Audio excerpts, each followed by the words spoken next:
Because people asked for it, we brought back some vinyl content to the channel in addition to the other music discussion videos that we do. I have been doing vinyl reviews on the channel for a very long time, and I kind of kicked off bringing back the stuff, the vinyl reviews to the channel. My name is Russ. This is the Infectious Groove music channel on YouTube.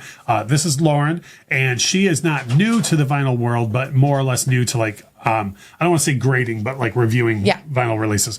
And I was kind of wondering when she would jump into the vinyl review aspect of things. And lo and behold, a Weird Al related record has come out. And so it was like, as soon as that hit our doorstep, I was like, oh, well, she's going to do a vinyl review on that. Now, again, I know for a lot of people, when they look at vinyl records, they're like, you know, it's a different thing for most other people than it can be for me and people who collect vinyl. Like you just put on the record, and if it sounds great, cool, and if not, that's fine too, which I totally get.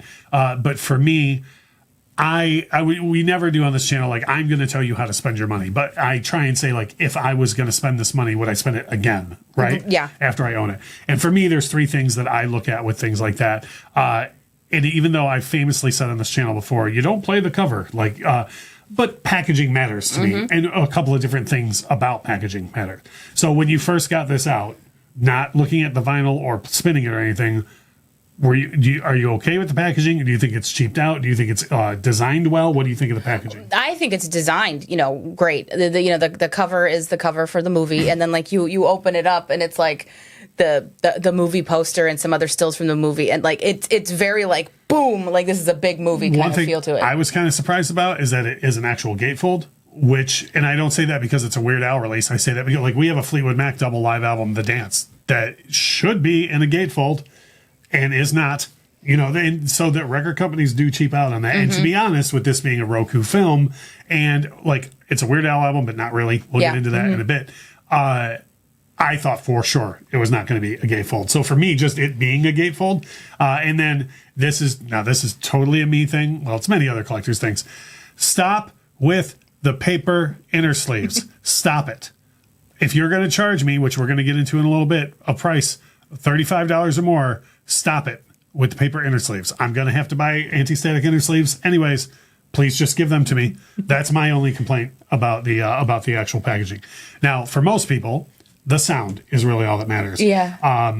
What were you expecting, and how does the record sound compared to what you were expecting? Well, I'd streamed this beforehand, so I kind of knew like what some of it was going to sound like. And I'll tell you what, I got more out of hearing it on vinyl than I did streaming it, especially some of the funny little sounds that Weird Al is kind of known for. I think you get more hearing it in this format. No, I agree. And my big worry with things like this, and again, I don't mean to insult that, like we're huge Weird Al fans, obviously. I don't think Weird Al fans or Weird Al releases are lower end, but I think a release like this specifically is a lower end release. I thought for sure that it was going to be on the noisiest vinyl in the history of vinyl, and it was really quiet. Yeah, well, I mean, I don't know if this matters, but it's like hot pink. Yeah, well, people will say that color vinyl matters. I personally have never seen any sort of evidence for that. I have seen people use very bad vinyl of all colors. So with this, sometimes with the hot pink, it's kind of like, oh, well, what other records were left over did they melt down to make this, right? But I'm not going on record as saying this is 100% virgin vinyl. But it was really quiet. Like I was very, very, I thought for sure this was going to be a poppy, clicky, staticky experience, and it wasn't. So now the next thing, this is the last point, is price. And again, this to me comes off as if we're telling you, yes, you should spend money on this or not. But my thing is we did spend money on this. It was $35, the 2 LP set. So take the fact that you're a Weird Al completionist out of it. Would you buy this again if you just were buying albums? Like, would you buy this on its, like, is there enough here to spend $35 on or no? No. I feel like, and it's fine to say that. Yeah. I feel like to me, I equate this to, I'm a huge Pink Floyd fan, and there are many Floyd hits packages and weird arrangement stuff that are in no way necessary to own. But as a Pink Floyd completionist, I will pay whatever it takes to own those pieces because they're official releases with the name Pink Floyd, right? Yep. So I feel like that's why you're kind of sheepishly like guilty being like, no. But if you're a Weird Al fan, this is something you should buy. Right. Yeah. If you're a casual Weird Al fan, at best, I wouldn't bother with this personally. I feel like it's a bit too much for what you're actually getting. Yeah. Like you would have to really love this movie.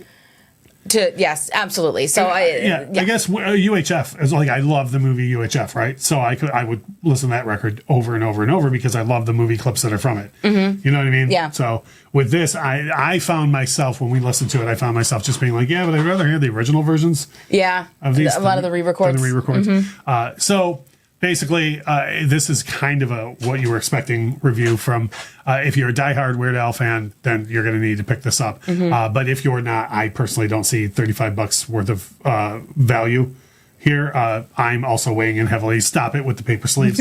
But you are saying, like, for a casual Weird Al fan, there's not $35 worth of. Right. I mean, like the side one is really all you need, which is all the re-records. The rest of it is pretty much just like background music from the movie and things like that. And so, like, I don't even see myself sitting down and listening to that much more. I think I told you that too. I said, I don't think we're ever going to listen to this again. Yeah. So this was Lauren's first time out doing a vinyl review. Hopefully everybody is enjoying us bringing back the vinyl review. We have other series involving vinyl that are going to be coming back to the channel. So please engage with the channel because that helps. I know we say it in every video and it sounds like we're begging, but we're begging. If you click like, if you share this on your social media, if you drop a comment on it, all those things help the channel grow.